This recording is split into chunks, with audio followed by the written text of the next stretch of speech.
When I was in college, I accidentally signed up for a 3D modeling course because I needed a random elective to fill a spot. And I spent an entire semester elbow deep in SolidWorks in what turned out to be a weed out class for mechanical engineering majors, which was not me. And though I did not go on to work in engineering or 3D modeling, I did go on to work in the crowdfunding industry, specifically helping board game creators like you bring their Kickstarters to life. And an important part of that Kickstarter process can be 3D modeling or getting renders made for your game. And though I want it on record that I did pass this class, don't worry, I did not rely on my semester of accidental learning to put this video together. I've compiled information from across the industry so that I can tell you what renders are, why you might need them, why you might not need them, taking a DIY approach, taking a more professional approach, and all the costs associated with those things. And if you stick around to the end, I'll give you a free audio copy of our book, Crowdfunded, which covers the whole journey on how you bring your board game to life. Crowdfunded is the ultimate guide on how to bring your campaign to life. It covers everything from attracting backers to managing them to having a successful day one launch. So let's jump in and talk renders. Okay, so what even are renders? Renders are digitally created images that will show what your board game will look like once it's manufactured. These images can include box, cards, tokens, and full table setups. And unlike photographs or just taking a picture of it, renders are created using 3D modeling software. They help you present a polished and professional version of your game before it even exists. Some examples of great renders include Flamecraft, which used cozy fantasy-themed tabletop scenes, or 11, a football manager board game which featured sleek and modern 3D box shots. And there's always Wingspan, which combined beautiful component close-ups with stylized table setups to capture its full nature theme.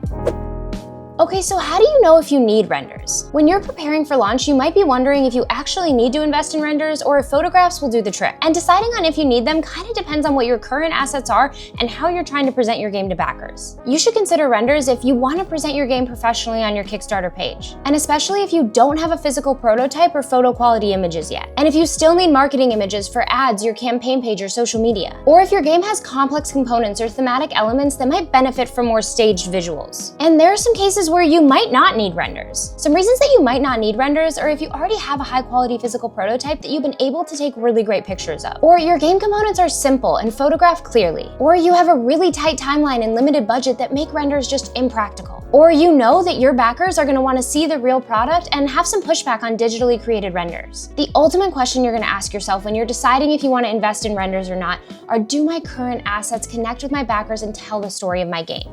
If yes, you might not need them.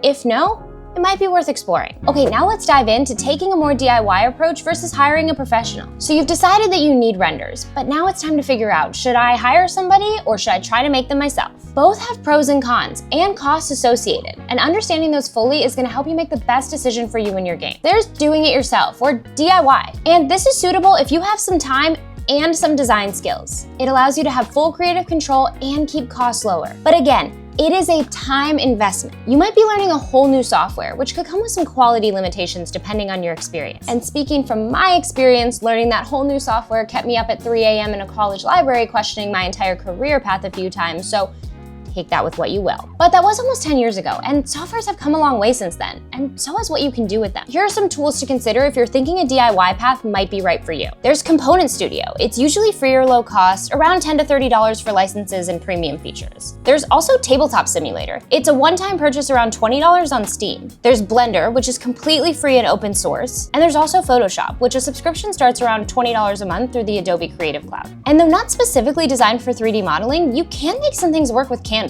There's a free version available, and the pro version costs around $13 a month.